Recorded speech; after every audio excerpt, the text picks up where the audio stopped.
Então vamos dar prosseguimento aqui à porção. Peço as bênçãos de Hashem sobre a minha vida agora.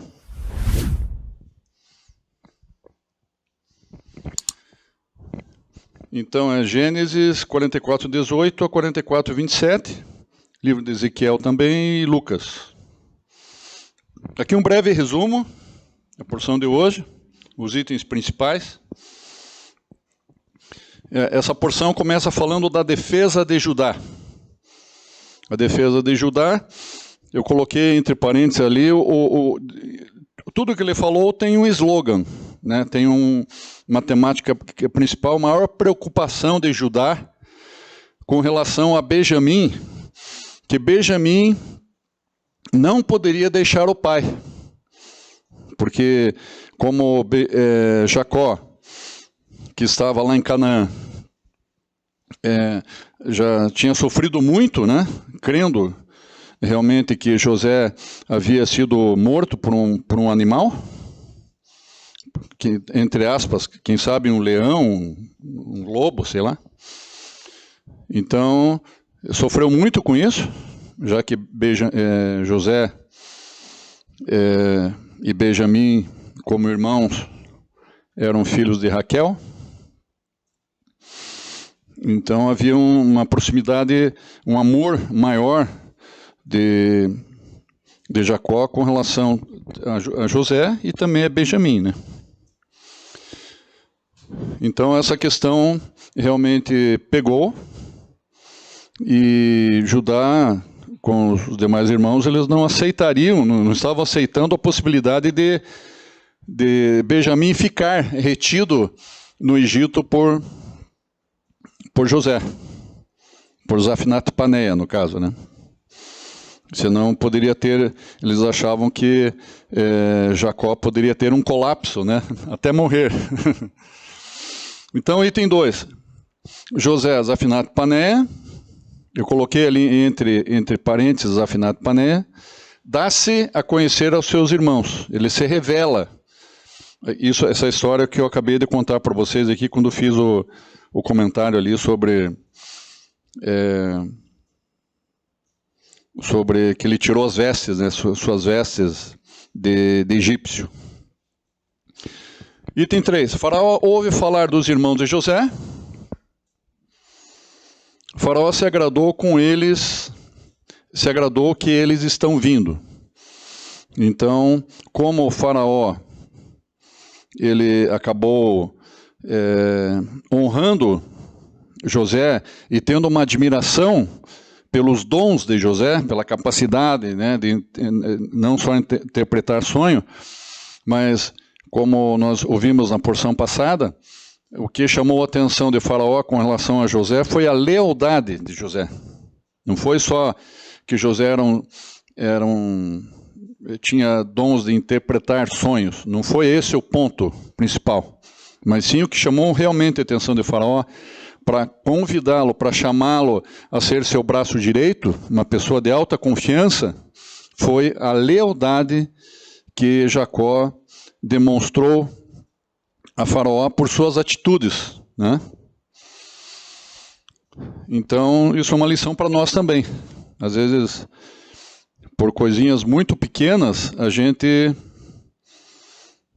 perde a centralidade das coisas e acaba se irritando, acaba blasfemando, acabamos saindo da casinha, como diz o outro, e cometendo, desagradando o Espírito do Senhor, né? Então, item 4. Jacó e toda a sua família descem ao Egito, realmente encontro, né? São 70, somando com José, são 70 pessoas, 70, no caso, judeus, que vão para a terra de Goshen e se estabelecem lá. É o princípio todo aquele movimento, todo aquele povo, né, aquela multidão. Então, começou com 70 pessoas. Um encontro de José com seu pai, que eu também falei para vocês, justamente aquele comentário, né? E item 6, Israel é apresentado a Faraó. E o item 7, Israel, no caso, Jacó, né? É apresentado a Faraó, e daí que Faraó, conhecendo Jacó, ele realmente estabelece, olha, então vocês, toda a sua família, seu Jacó, o senhor e a sua família vão ficar, é como se ele dissesse assim, como se Faraó dissesse assim, seu Jacó, né? Vocês são meus convidados de honra aqui no Egito. Então eu tenho um lugar especial para vocês, já que os seus filhos são pastores de gado em geral. Eu tenho um lugar privilegiado, com abundância de pastos, com um lugar bem rico em vegetação, um lugar bonito, né? Um pouco afastado daqui do centro onde nós estamos, mas um lugar que vocês vão gostar muito. Então, mais ou menos isso que ele falou. E finalizando que José compra toda a terra do Egito para Faraó, né? Esses são os itens dessa porção. Então, a Paraxá começa, como eu já falei para vocês, aquele slogan, né? Que realmente a grande preocupação de Judá, que, puxa vida, Benjamim, ele realmente não pode permanecer no Egito, conforme o plano de José, tentando reter Benjamim no Egito, né? Então, o apelo de Judá ao governador Zaphnat-Paneah, há muito perdido, e é uma tendência fascinante que está no âmago das palavras de Judá, que tem ligação com algo que ocorreu no Jardim do Éden. As coisas começam a se conectar, aliás. Vocês podem notar que a maioria das parashot que nós temos dado aí, nós fazemos uma ligação. Ainda estamos no livro de Bereshit, né, mas independente disso, se você pegar uma paraxá do livro de Shemot, do livro de Devarim, qualquer livro, né, Vaikra, vocês vão ver que muitas coisas que são comentadas ali estão lá em Bereshit, no princípio, né? Sempre tem ligações de frases ou de palavras-chave, né? Então, começa com a explicação de Judá, porque Benjamim não pode ficar no Egito. Então, nós sabemos que Benjamim foi incriminado por Yosef, porque ele, entre aspas, roubou a taça de prata, mas a taça de prata foi colocada pelo próprio José na bolsa da mula lá de Benjamim. Então foi um plano, uma estratégia para ele tentar reter Benjamim no Egito. Já que José também, entre os demais irmãos, José tinha um amor especial, tanto José tinha um amor especial por Benjamim, quanto Jacó amava mais José e Benjamim também, que eram irmãos, filhos da mesma mãe Raquel, né? Então, Zaphnat-Paneah pediu. Quando eu falo Zaphnat-Paneah, você sabe de quem que eu estou falando, né? Não tem dúvida sobre isso, né? Pediu para Labão ficar no Egito com seu escravo, enquanto os outros irmãos voltassem para seu pai em Canaã. Então, porque Benjamim a todo custo deve retornar para seu pai. Aqui estão as palavras de Judá. O menino não pode deixar seu pai. Esse é o slogan, por isso que eu coloquei já no começo lá. Olha lá, ó. Se Benjamim deixar o pai, este morrerá. Benjamim não pode deixar seu pai. É uma frase bem forte. Mas essas palavras, elas estão em algum outro lugar também. Não estão só aqui em Gênesis 44, 22. Elas estão em outro lugar. Então, onde estão essas palavras também? No próprio livro de Bereshit. Isso que é interessante na Torá. Esses drashas, né, essas ligações que tem ou entre o mesmo livro, ou entre livros e livros. Existem coisas em Bereshit que estão em Apocalipse, por exemplo. Existem muitas coisas em Bereshit que estão no livro de Mateus, né? Se vocês forem ver a experiência de Yeshua no deserto, 40 dias e 40 noites lá, as palavras, aquele trocadilho de palavras de Yeshua com Satã, todas essas frases, as palavras de Yeshua, ele cita o quê? O livro de Deuteronômio.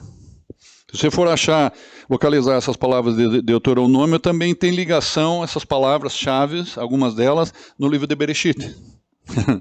Tudo se interliga, tudo se interliga. Então, muito interessante tudo isso aí. Por isso que nós chamamos a Bíblia inteira de Torá. Você não pode separar. Torá é uma coisa, livro dos profetas a outra, Brit Hadashah é outra coisa. Tem gente ainda que separa mais ainda. Apocalipse é um outro livro ainda. Não. É tudo uma coisa só. Uma coisa, um livro endossa outro, e assim por diante. Então, olhem, eu falei Gênesis 44, 22. O menino não pode deixar seu pai. Veja lá em Gênesis 2, 24, bem no comecinho de Bereshit. O que diz? O homem deixa para trás seu pai e sua mãe, né? Então, deixando para trás o pai. Lá em cima, em 44, 22, deixar seu pai. Em Gênesis 2, 24, deixando para trás o pai. É a mesma coisa. Lazot et aviv. Tanto em 44, 22, como 2, 24. Lazot et aviv. Vocês podem confirmar as palavras em hebraico. Por isso que eu coloquei em hebraico ali. Então, essas palavras elas não se repetem só por uma mera coincidência. Tem o sentido disso aí, né? Então, o que significa isso? Quando, claro, em Gênesis 2, 24, se refere a uma conexão no caso, o pai com Adão, né? E também tem uma conexão com Adão com Havá. Vamos entender isso aí. Conexões com a história de Yosef e Benjamim. Assim, aquela conexão com Éden pode ser uma mera coincidência, como eu falei para vocês, né? Mas há uma outra conexão também. As palavras iniciais do discurso de Judá a José, que diz assim: temos um pai mais velho e um filho que nasceu dele em sua velhice. Em Gênesis 44, 20 diz assim, né? E então ele diz assim: seu irmão está morto, então só ele permanece com sua mãe. Em 44, no mesmo versículo, ó, seu irmão está morto, então só ele permanece com a sua mãe.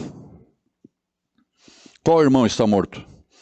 O José, que foi considerado morto. Quer dizer, para os irmãos, ele estava vivo, porque ele tinha sido vendido ele foi para o Egito. Mas para Jacó ele estava morto, né? Então, seu irmão está morto, então só ele permanece com sua mãe. Quem só ele permanece com sua mãe? Benjamim, que é o irmão da mesma mãe Raquel, né? Só ele permanece, só ele. Então, a palavra, eu destaquei em azul aqui, ó, grifei em azul. Que palavra é essa aqui?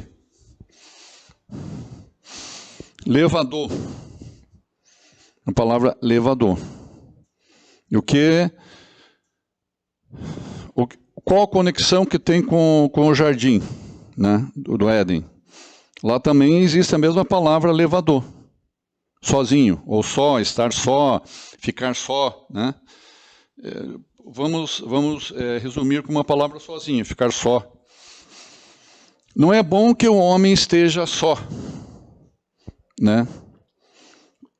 Em Gênesis 2:18, é a mesma palavra levador. Então aqui ele ficou só, no caso Benjamim só, né? E lá em Gênesis 2:18, o Eterno diz, né? O Eterno diz, não é bom que Adão esteja só. Eu dar-lhe-ei, farei uma esposa, uma companheira idônea para ele, porque ele estava só. Mas então, vejam bem essas palavras. Peraí, tem mais alguma outra passagem que fala de elevador? Por exemplo, sabe aquela experiência de Jacó que ele luta com um anjo? Lá no vale do rio Iaboque? Lembra aquela experiência ali de Jacó com um anjo? Que Jacó, como um caçador de bênçãos, ele sempre queria bênção, né? Ele ficou lutando e não desistia, ele era perseverante. Tanto é que ficaram a noite inteira lutando lá, até que o anjo disse, eu tenho que ir agora. Por Jacó ficaria noite, dia, noite, até ele conseguir a bênção, entendeu? Então, preste atenção no que aconteceu. Então, são coisas grandes que acontecem quando tem essa palavra, elevador. Tipo, por Eterno, por que acontece esse momento, elevador? Olha, na Paraxá Vaishlar, que é Gênesis 32:25, nessa experiência de Jacó, que diz assim, vocês, irmãos, que estão assistindo pela transmissão, né? Presta atenção nessa questão aqui do elevador. Então, o elevador é você estar só. Então, aquele momento que Jacó ele diz para a esposa, para né, os seus filhos, passem aqui, passem esse riacho, continuem para lá, que eu vou ficar aqui sozinho. Então, o que significa esse ficar sozinho? Ficar só. Diz lá, literalmente, e ficou Jacó levador, e ficou Jacó só. E lutou um homem com ele. Então, se você fala sobre essa experiência de Jacó, tem outras experiências do próprio Jacó que ele ficou só também. Todo o tempo que Jacó, durante muitos e muitos anos, ele ficou como fugitivo de Esaú, Jacó. Né? E ele estava se sentindo só. Não tinha ninguém para ajudar, ele não sabia às vezes para onde ir, não sabia se fazia isso, se fazia aquilo, ficava inseguro, e sempre com aquele tormento que o irmão dele estava o perseguindo para matá-lo. Então, você veja que essas situações de ficar só não é uma situação agradável, não é uma situação, vou ficar, fazer um relax aqui com a Hashem, aqui vou deitar numa rede. Não. É o contrário. São situações geralmente amargas. Então, por que o Eterno está... Por que se repete essas situações? Aquela situação, o próprio Jacó, lá em Betel, né? Na casa né? Quando ele tem a casa de Deus, aqui é a casa de Deus, esse lugar, que ele tem a visão da escada. Tinha alguém com ele? Ele estava só. Com certeza, se você procurar a palavra lá, vai ter elevador também, escrito lá. Ele estava só.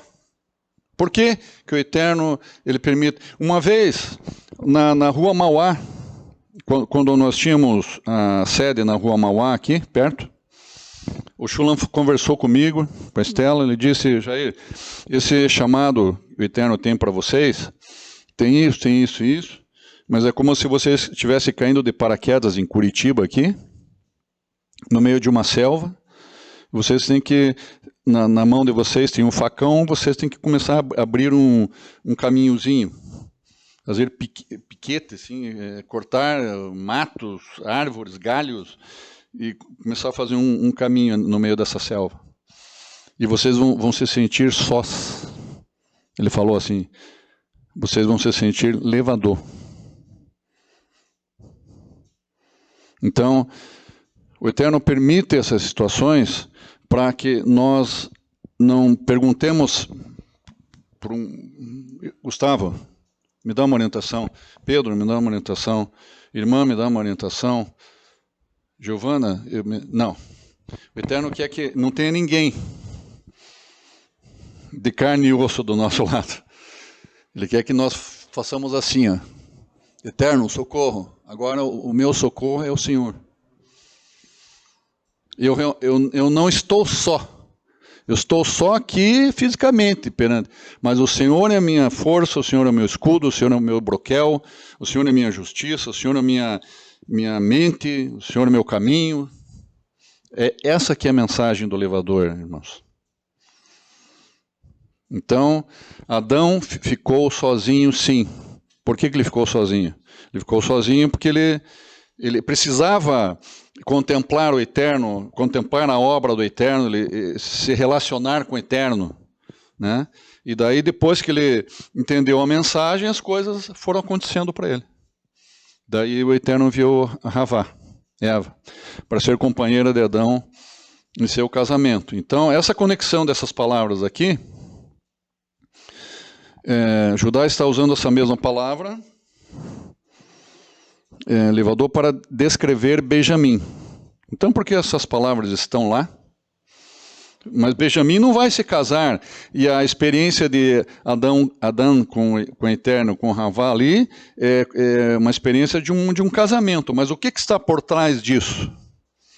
Esse casamento, essa conexão, o Eterno enviando, estabelecendo uma companheira idônea para Adão. O que significa isso? Então, porque essas palavras estão lá, Benjamim não vai se casar. Nós não podemos fazer um paralelo agora que é o casamento de Benjamim. Não tem nada a ver com isso. Mas o que está por trás disso aí? Não há um romance nessa história. Porque essas conexões existiram? Vamos lá. Adão está só, está prestes a conhecer Havá, e o que ela vai fazer? Ela irá completá-lo. Havá irá completá-lo. Presta atenção. Benjamim já é uma palavra-chave aí. Completar. Você não ficar... Claro, depois de você ter um relacionamento com o Eterno, entender a proposta do Eterno, entender que você está ali por causa dele, né? Então as coisas começam, daí vem também a lembrança da palavra. Buscai primeiro as coisas, a minha justiça, as coisas do meu reino, né? E todas as demais coisas eu vos acrescentarei. Então, aconteceu isso. Adão foi abençoado com Havá porque Adão entendeu essa mensagem. Não era para ele ficar só e ficar angustiado e virar um mendigo e ter depressão, não. Tem muita gente que parte para esse rumo aí, que é terrível, né? Então, se você está numa situação que você está sentindo só, irmão, busque a presença do Senhor. Jejue, faça uma campanha de oração. Pode até pedir ajuda para os irmãos, como você proceder naquele momento, mas busque a presença do Senhor. Dobre teu joelho, faça jejum. O Eterno vai falar, ele honra. Aqueles que me buscarem em verdade, humildade e sinceridade, eu ouvirei e eu atenderei. Né? Isso é verdadeiro. O Eterno lhe responde. Então... embora ele não sabia ainda, ele está prestes a encontrar seu irmão há muito perdido. Ele e Judá são prestes a descobrir que este governador egípcio, Zafinat Paneia, ao qual eles estão implorando, é na verdade seu irmão Yosef, né? E o que significa que cada uma dessas duas pessoas, Adão por um lado, Benjamim por outro, tem outra metade? Então, aí é um princípio do paralelo que nós podemos começar a fazer. Um precisa completar o outro. No caso ali, Havá para completar Adão, e para as coisas acontecerem, em termos de multiplicarem e virem outros, né, outros filhos, outros... E tem a visão do entendimento espiritual também, né? No caso... ali Jacó, né? O que tipifica tanto Benjamim e Yosef, espiritualmente, o que significa em termos espirituais aqui no nosso entendimento global, a pessoa de Yosef e a pessoa de Benjamim. Isso aqui vai ficar claro aqui também. Então, para Adão, essa pessoa é Havá, uma mulher feita de sua própria costela. Sem ela, ele perde algo essencial, ele perde a sua metade.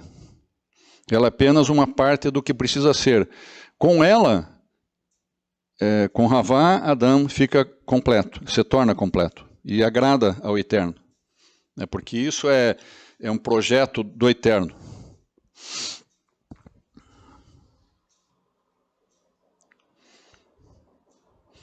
Então o homem já foi parte do seu pai e de sua mãe, e o que o deixa pronto para sair dessa unidade? Apenas para buscar outra parte, para que ele entenda que para ser realmente inteiro ele tem que vir junto com a costela. No caso, com a outra parte de si mesmo que está faltando, né?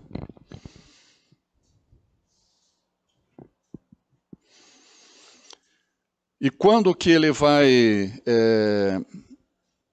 se desconectar para buscar a outra parte perdida? Quando ele deixa seu pai e quando ele deixa sua mãe, né?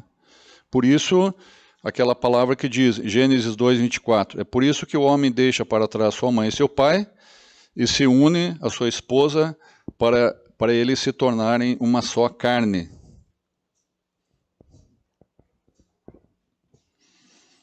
Mas ainda nós vamos ter um entendimento melhor a respeito desse paralelo aí. Por exemplo,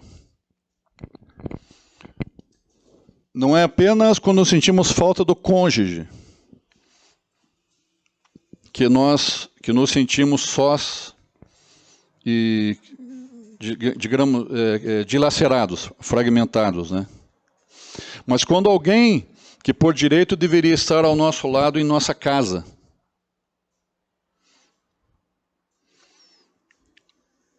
alguém que você sente que teria que estar ali junto de você. Essa pessoa não pode estar longe de você. Essa pessoa foi feita para estar ali próximo e junto a você. Então, quando alguém de nossa família se afasta, é algo muito sério. Não é algo fácil de trabalhar com isso aí. Nós passamos, às vezes, semanas, meses, até anos, né, tentando administrar essa difícil situação aí. É algo realmente palpável, algo muito forte, né? E quando nós encontramos um modo de resgatar essa pessoa, é algo assim deslumbrante. É algo muito forte, muito químico, natural, né? Uma coisa muito forte, muito especial. Agora, baseado nesse entendimento aqui, a conexão, por causa da mãe, os dois irmãos, né, que são filhos de Raquel. No caso, Benjamim e José, os dois filhos de Raquel. E ainda assim o destino os separaria. José seria vendido como escravo ao Egito, e não era apenas a distância geográfica que os separava. José acabaria por se tornar afastado da família, bem longe de casa. Agora, como que nós podemos entender melhor, irmãos, essa questão aí do José acabaria por se tornar afastado da família, longe de casa? O que significa essa palavra que eu grifei ali, afastado? Coloquei uma flechinha azul. O que significa Yosef, que estava em Canaã,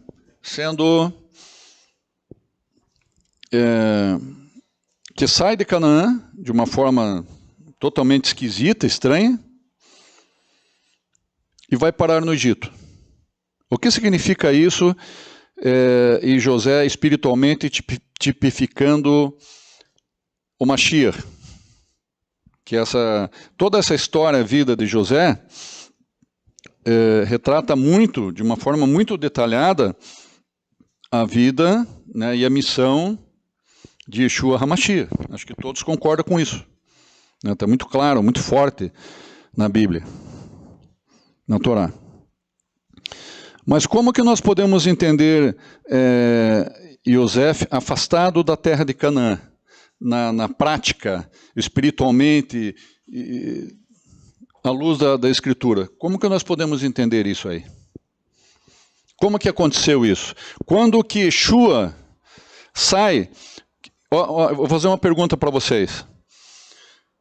Yeshua, nesses 33 anos dele na face da terra, pisando no solo terreno, antes dele ascender aos céus, ele por acaso saiu com lucidez, ele sozinho caminhando ou ensinando, ele colocou um pé fora de Israel? Sim ou não? Não.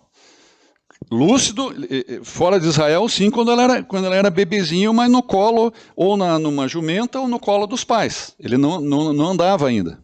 Ele era bebezinho. Foi lá para o Egito, para ser refugiado da perseguição lá. Agora, fora disso, não. Então, irmão Jair, ou Jair só, como queiram. Como que Yeshua então vai para as nações? Como que José foi para o Egito? Espera aí, se José tipifica Yeshua HaMashiach, então Yeshua também saiu da terra de Canaã. Então, olhem o que está nessa frase aqui, ó. O trabalho missionário de Shaul na Europa, e posteriormente, através daqueles que foram convertidos por Shaul, atingiram a Ásia também. Depois de atingirem a Ásia, os convertidos dos convertidos, e a palavra ia se espalhando, iam acontecendo novos nascimentos, e começou por ali, primeiro na Europa, depois na Ásia. Depois da Ásia foram para outros lugares. Não parou ali. Tanto é que a Bíblia hoje é vendida, e existem igrejas, existem crentes em todo o mundo. Não existe só na Europa e na Ásia. Não se veja no Brasil, né? Então, foi justamente a palavra saindo pelo apóstolo Paulo, né? Eu também digo, eu também posso afirmar isso, que de alguma forma, por exemplo, os exílios de Israel, por exemplo, quando houve a destruição do templo, no ano 70, lá pelo imperador Tito, o que aconteceu? Os judeus que estavam, por exemplo, em Jerusalém, eles saíram dela, foram expulsos, saíram. Jerusalém foi destruída e eles saíram de lá.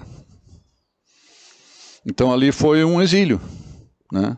O exílio babilônico também, né? Então, qual que é a mensagem? Que tanto a Torá, através dos exílios, a Torá saiu de Israel, a Torá foi para as nações. As primeiras sinagogas começaram a existir.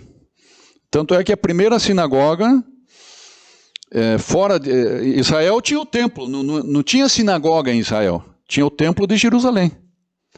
Então, como que a primeira sinagoga que existiu no mundo, sinagoga, foi na Babilônia. Período lá de Nabucodonosor, né? Jeremias. Por quê? Porque na Babilônia não tinha templo. E os judeus queriam um lugar para congregar, para reunir, para adorar o Senhor. Então eles fizeram uma construção na Babilônia, que foi a primeira sinagoga, em substituição ao templo. Entendeu? Então, E assim por diante. Depois, com o cristianismo, no último slide vocês vão ver assim, eu fiz um breve histórico das épocas, vocês vão, bem interessante ali. Então começou ali. Né? Então, o José, fora de Canaã, tipifica Yeshua indo para as nações. Isso que é interessante a gente entender. Mas mesmo no Egito, José continua um homem temente a Deus. Mesmo nas nações, Yeshua continua temente a Deus e fazendo o papel dele. Né? Exceto quando o Judá enfrenta no episódio da taça de prata. Essa taça de prata, preste atenção. Por que José colocou uma taça de prata na sacola, na jumenta de Benjamim? O que significa a taça de prata, irmãos? Preste atenção. Os irmãos que estão em casa aqui. Por que sugestivamente José pediu lá para os seus capangas, para os seus ajudantes, colocarem uma taça de prata na sacola de Benjamim? Por que taça de prata? E uma taça ainda. E de prata. O que significa taça de prata? Quando nós fazemos a cerimônia do partir do pão, nós usamos um cálice, colocamos vinho no cálice. Esta é a taça da nova aliança do meu sangue. O vinho tipificando o sangue do Mashiach, né? Que foi derramado em favor de muitos para a remissão de pecados. Não de todos, de muitos. Então, essa taça fala de aliança, porque esse momento do partir do pão não é feito com um descrente, lá, é feito com pessoas que foram lavadas pelo sangue do Cordeiro, nascidos de novo, quero dizer. Então, que se aliançaram a Yeshua. Então, essa taça de prata significa... prata, o que significa prata na Bíblia? Significa quando você... Lá, o tabernáculo de Moisés, que tinha os pés das colunas que formavam aquela cerca no tabernáculo, a base das colunas eram de prata. Por que de prata? Porque a prata, ela não enferruja. Ela pode oxidar, mas ela não enferruja. A madeira, com o tempo, ou chove, ou é muito calor, ou vem uma umidade, não sei o que, ela pode apodrecer. Então a prata ficava onde era firmado na terra, e acima da prata que ia a madeira. A madeira não ficava em contato com o solo. A prata ficava. Então a prata fala de redenção, algo que é perene, algo que não vai estragar. A prata fala de redenção. Então, essa taça de prata fala assim: em Benjamim eu coloco a aliança do meu sangue, a aliança da redenção eterna. Então, quando fala de taça de prata e Benjamim, está se falando de judeus crentes em Yeshua, lavados pelo sangue do Cordeiro, irmãos. Então, queira ou não, aqui, o que eu vou falar aqui não é para me gabar, longe disso. Né? Quem sou eu? Não passo de pó. Não passo de uns pequenos grãos de pó na presença de Hashem. Mas, observem todo esse movimento judaico-messiânico que está acontecendo. Judeus crentes em Yeshua. Então, nós somos o Benjamim, irmãos. Judeus crentes em Yeshua. Benjamim. Então, aliança da redenção eterna. José acusa falsamente seus irmãos de roubo. E a reconciliação com sua família parece ser a última coisa que passa pela cabeça de José. A princípio, nossa, esse José aí está querendo tumultuar o meio de campo. Não, mas faz parte de um plano maravilhoso. Vamos lá. Mas por meio do poder das palavras de Judá, José é de alguma forma transformado. Judá descreve a solidão de Benjamim. Então, Benjamim estando só. Ele sendo tudo o que restou de Raquel, sua mãe. E o coração de José parece derreter com essa representação. Mas José também está sendo sábio e tendo paciência para ele vir a se revelar para os irmãos no momento certo. Então, José se revela a seus irmãos. Em lágrimas, ele se desmascara, aquilo que eu falei para vocês, né? Desmascara, ele vai tirando, limpando com algum líquido, algum óleo, ele vai tirando aquela maquiagem egípcia, que até os olhos, os homens também, e principalmente o faraó, homens que estavam assim no poder, eram autoridades, a maquiagem era diferente, era mais forte, assim, nos olhos principalmente. E barba, existia um formato de barba egípcia também, que não tinha nada a ver com os judeus, né? Era uma outra cultura, totalmente diferente. Um turbante na cabeça, sandálias, tudo diferente, né? Então ele vai de leve, ele vai limpando o rosto, tirando aquelas pinturas, ele vai tirando aquele turbante, e os irmãos olhando para ele assim, o que está acontecendo aqui? Então ele revela ser a outra metade. Aí que nós conectamos com a questão de Adão e Havá, a outra metade, né, que há muito perdida de Benjamim. Quase como Adão e Havá, José e Benjamim, eles se sentem atraídos um pelo outro. Então, esse processo todo, nós notamos que a primeira pessoa, depois que ele se revela por inteiro, assim, a primeira pessoa que ele se dirige no círculo dos irmãos ali é Benjamim. Ele não vai primeiro para os outros, ele vai primeiro a Benjamim. Qual o sentido disso, irmãos? Qual a razão dele ir primeiro a Benjamim? Olha aqui, ó. Eles se abraçam com lágrimas de alegria enquanto se deleitam com sua nova sensação de completude. Eles finalmente se encontram. Então, o abraço de José em Benjamim é dramático, emocional, mas também serve como um ponto de entrada promissor para algo maior. Então, vejamos o que acontece em seguida desse abraço, quando José se aproxima de Benjamim e se abraçam. O que acontece em seguida?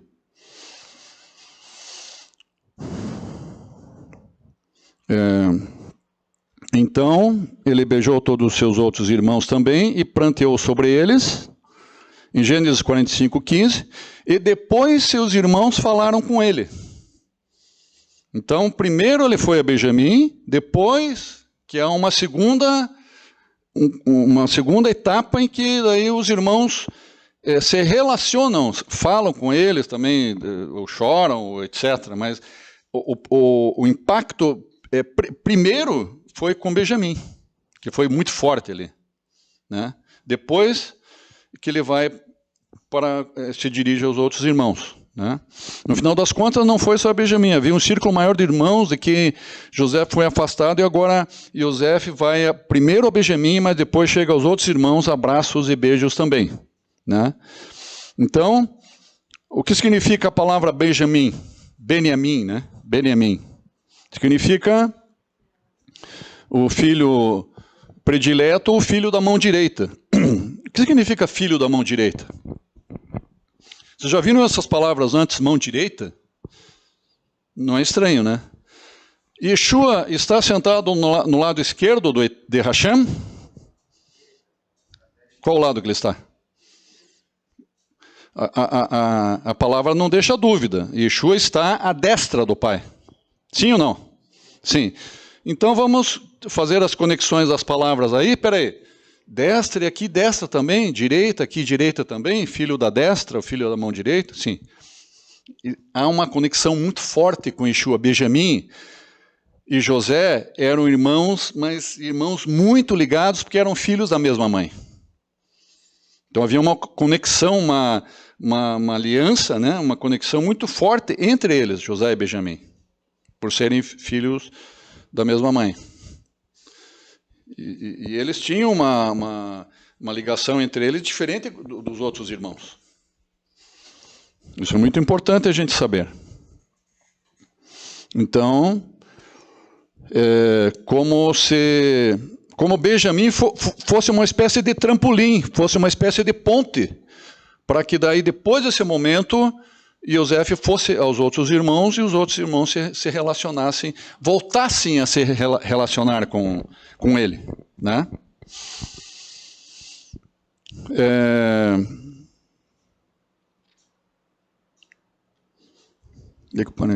Os filhos de Léia de forma mais ampla. Então, filho predileto significa um judeu completo. Ou um judeu crente em Yeshua, ou irmão de Yeshua. Aí que eu quis chegar. Então, quando nós lemos filho da mão direita, Yeshua está à destra, peraí, destra com destra, direita com direita, tem algo muito próximo com Yeshua. Mas não diz a palavra que aqueles os que têm novidade de vida, que creem, né, em todo o plano de salvação através de Yeshua, não é considerado irmão? A palavra não diz que nós somos considerados irmãos de Yeshua? Sim ou não? Procede? Procede. Então, essa proximidade, está falando irmão chegado, irmão próximo. Então, mas a conclusão do versículo que acabamos de ler é um pouco estranha. E depois seus irmãos falaram com ele, depois de Benjamim, eles falaram com ele. Então, é necessário, o plano do Eterno, agora que vocês vão entender, quem está em casa, irmãos, é necessário existirem, né, os judeus crentes, o chamado que está acontecendo no mundo inteiro através dos judeus crentes, das congregações judaico-messiânicas, para as revelações que estão sendo dadas por Hashem, para preparar a igreja, para preparar os judeus não crentes e a igreja gentílica, para preparar ambos para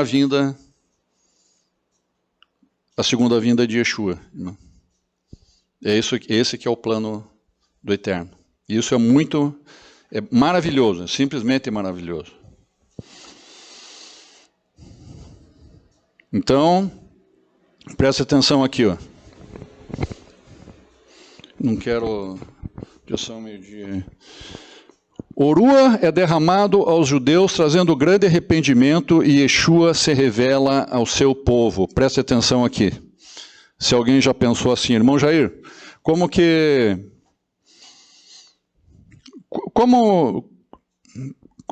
acontece isso que você acabou de falar aí, na visão espiritual, entendimento espiritual? Como que acontece essa revelação de José a seus irmãos? Primeiro, José se dirige a Benjamim. De que forma explica a palavra sobre isso aí, né? Quer ver uma passagem muito forte, irmãos, que traduz isso para nós, que está para acontecer, e é algo muito, muito forte, né?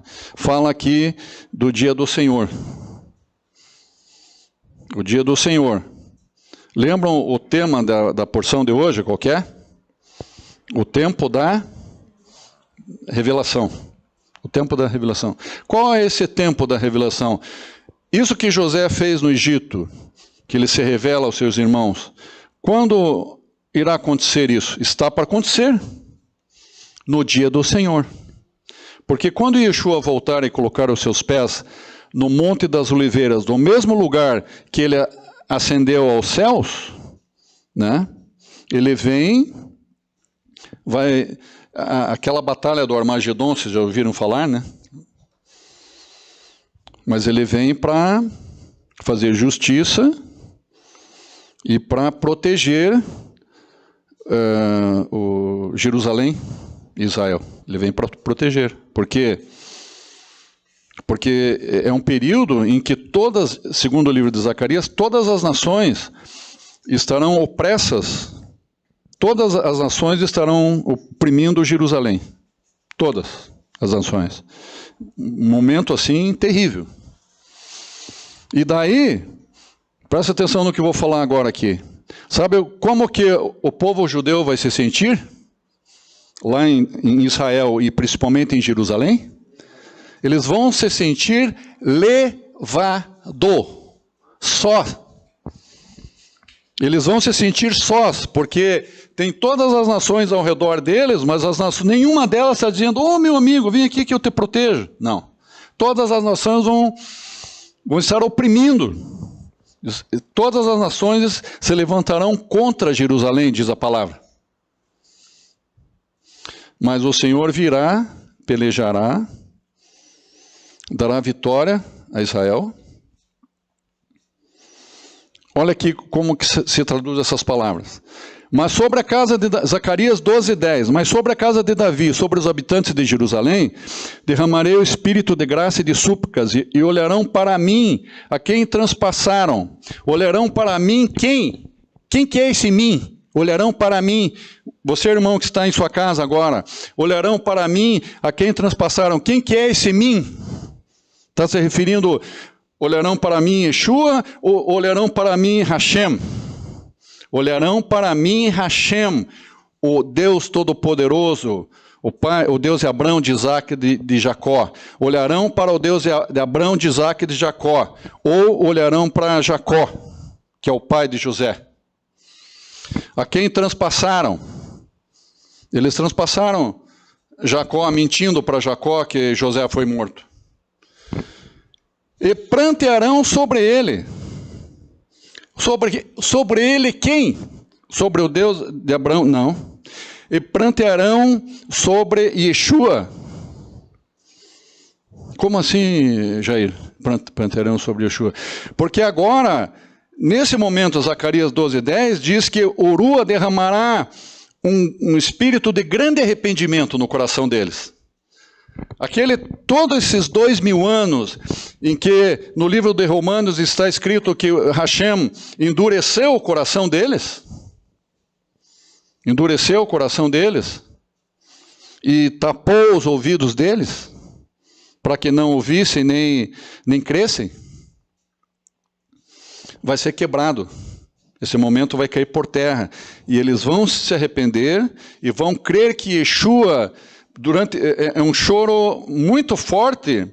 Chorarão amargamente por ele, como se chora amargamente pelo primogênito. É um choro de 2000 anos que estava enrustido neles, ou em nós.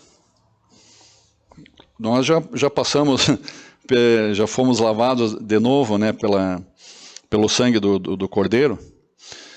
Mas eu estou dizendo, se referindo aos não crentes, né, aos judeus não crentes. Chorarão amargamente por ele como se chora amargamente pelo primogênito. Então, eles entenderão esse Yeshua. Quando ele voltar, eles entenderão que esse Yeshua é aquele Yeshua. Vamos continuar aqui, ó. Esse é o penúltimo slide. Yosef ajuda a sua família. Vamos voltar ao início da história de José e ver o que está acontecendo. A Torá, como um arco, agora a Torá está assim unindo as coisas, fechando um círculo, assim como um arco. A separação, porque desde o início a separação entre os irmãos de que falamos, como isso começou, expressou-se através da incapacidade dos irmãos de falar com José, né? O ficar só. Você vai para lá, nós ficamos aqui, você vai para lá. Então, perde o contato, perde a comunicação. Então, entra a palavra que o Eterno endureceria, né? Taparia os ouvidos deles e endureceria o coração deles, né? Gênesis 37:4. E os irmãos que viram que era aquele a quem seu pai amava dentre todos os seus irmãos, e eles o odiavam e não podiam falar com ele em paz. Olha aqui, por isso que eu grifei em azul ali, a mensagem é a mesma. Incapacidade dos irmãos de falar com José e não podiam falar com ele em paz. Israel não conseguiu aquilo que tanto buscava, mas os eleitos o obtiveram. Os demais foram endurecidos, como está escrito. Presta atenção aqui em Romanos 11, 7 e 8. Deus lhes deu um espírito de entorpecimento, olhos para não ver e ouvidos para não ouvir, até o dia de hoje. Olhos para não ver e ouvidos para não ouvir até o dia de hoje. Então, vamos somar isso aí. Eles não podiam falar com ele, com José em paz. Mas agora, no final da história, o que realmente mudou? A quebra mudou o seguinte: cai por terra, quebra o silêncio. Com essas palavras aqui de Zacarias 12:10, quebra o silêncio. Os corações são transformados, são renovados, e eles se arrependem, eles reconhecem, né, realmente esse Yeshua, que veio há 2000 anos atrás, eles sabem que é o Messias, que eles não quiseram crer, pelo menos, eu não estou generalizando, muitos judeus creram, né, muitos judeus creram. Então, queria só um tempinho para... Esse silêncio é quebrado nesse momento, irmãos. Então, acontece o seguinte nesse momento. Lá em Mateus 23:39, quando Yeshua diz assim, ó, declaro-vos, pois, que desde agora já não me vereis, até que venhais a dizer, Baruch rabá b'shem Adonai. Então, esse momento dessas palavras de Zacarias 12:10 é exatamente o momento em que eles dirão essas palavras, Baruch rabá b'shem Adonai, bendito aquele que vem em nome do Senhor. E daí haverá uma mudança tremenda, né? Milhares, centenas de novos nascimentos de judeus, né? Cairão dos seus olhos escamas, vendas, tudo que estava impedindo que eles ouvissem e crescem, haverá um grande despertar de corações com a segunda vinda de Yeshua. Zacarias 14, de 1 a 4, diz assim, eis que vem o dia do Senhor, naquele dia estarão os seus pés sobre o monte das oliveiras, que está de fronte de Jerusalém para o oriente. E seus irmãos o receberão finalmente, dizendo essas palavras, Baruch rabá b'shem Adonai, e finalmente poderão falar e se relacionar. Quebra aquele silêncio de 2000 anos. Fim. Esse é o tempo da revelação que está para vir, irmãos. Esse é o tempo da revelação que está para vir. Como Yosef se revelou a seus irmãos, Yeshua vai se revelar, e muitos judeus, muitos, que viam Yeshua como um judeu romano, que viam, irmãos, você que está na sua casa, presta atenção no que eu estou falando aqui agora, muitos judeus que têm a imagem de Yeshua como um profeta, não passa disso, um Jesus romano, com vestes romanas, com pinturas romanas, loiro de olhos azuis, tipo assim, um Jesus hollywoodiano, com vestimentas hollywoodianas, romanas e egípcias. Muitos judeus têm a imagem de Jesus, de Yeshua, assim, dessa forma. Muitos judeus. Isso vai cair por terra, porque Yeshua vai tirar para eles. Agora eu estou tirando as vestimentas egípcias, ou romanas, ou hollywoodianas, o que vocês têm na cabeça de vocês. Agora sou eu aqui, ó. Sou Yeshua HaMashiach. Não sou Jesus, sou Yeshua HaMashiach. Não sou Zafinat Paneah, eu sou Yosef. Essa é a mensagem, irmãos. Baruch Hashem. Então, quebra o silêncio. Agora, bem rapidinho aqui, tenho 2 minutinhos. Os primeiros judeus messiânicos, olha aqui um breve relato, porque eu comecei a escrever isso aqui, precisava 5 slides para... Eu resumi o máximo aqui. Os primeiros judeus messiânicos foram judeus seguidores de Yeshua do primeiro século, anos 25 e 50 depois de Yeshua. Era um grupo conhecido como Netívia, caminho, ou caminho do Senhor, ou caminho, Netívia. O ministério lá do Rabino Shulam é Netívia, caminho. Em 50 depois de Yeshua, a igreja começa a aceitar gentios, com Cornélio, né? Cornélio, congregação de Antioquia, em 50 depois de Yeshua. Em 70 depois de Yeshua, os gentios são a maioria na igreja. Eles são a maioria. Primeiro eram só judeus. A igreja era só judeus crentes, não tinham gentios. Devagarinho foram entrando alguns gentios na igreja. Em 70 depois de Yeshua, os gentios já eram mais que os judeus. Gentios crentes e judeus crentes, né? Agora, até que chega um ponto que daí, como os gentios, por causa da influência de alguns antissemitas, tipo Constantino, Inácio de Antioquia e outros, né? Em 7 de março do ano de 321 depois de Yeshua, através do Édito de Constantino, o imperador Constantino proclamou o domingo como dia de descanso, e não mais o Shabat, que é o dia do Deus Sol, divindade oficial do império nessa altura do campeonato. Você viu como é que são as coisas? Em 300, isso foi no ano de 321 depois de Yeshua, Édito de Constantino. Em 350 depois de Yeshua, a igreja se torna gentilizada. Desse não vê mais judeus. Os judeus devem renunciar a todos, por quê? Porque começou uma perseguição em cima dos judeus. Olha que coisa terrível. Aqueles que começaram a igreja de Yeshua são expulsos e perseguidos.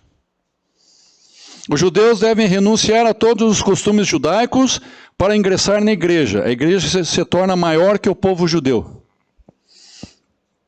No início do século XIX, nasceu o movimento cristão hebreu na Inglaterra. Agora, olha que interessante aqui. Eu estou falando em termos de mundo, agora em termos de mundo. A primeira congregação judaico-messiânica moderna, não estou falando agora dos tempos de Yeshua lá, depois de né? quase 2000 anos, foi fundada em Kishinev, na Moldávia, perto da Ucrânia, né? A primeira congregação judaico-messiânica moderna por Yosef Rabinovich, em 1886. Né? Agora, olha aqui, a International Messianic Jewish Alliance, Aliança Judaico-Messiânica Internacional, que foi fundada em 1925, e a International Alliance of Messianic Congregations, Aliança Internacional de Congregações Messiânicas, foi fundada em 1979. Como começaram a existir congregações judaico-messiânicas, daí começaram a existir essas alianças, né? Alianças para as congregações messiânicas, né? E, finalizando aqui, a primeira sinagoga messiânica fundada no Brasil, em São Paulo, foi a Beit Sar Shalom, na década de 50, 1950, por Emanuel Woods, que é pai de Daniel Woods, né? Então, no Brasil, foi a partir de 1950 a primeira congregação sinagoga judaico-messiânica no Brasil. Em caráter de mundo, foi em 1886. Então, vocês vejam como isso aqui é história, para vocês verem a veracidade do estudo que eu dei, da importância dos judeus crentes em Yeshua, né? Que a pessoa de Benjamim está tipificando de uma forma bem veemente, assim, né? Quer dizer, a conexão mais forte que tem, nossa, no caso, o movimento judaico-messiânico, com a pessoa do Mashiach. Amém?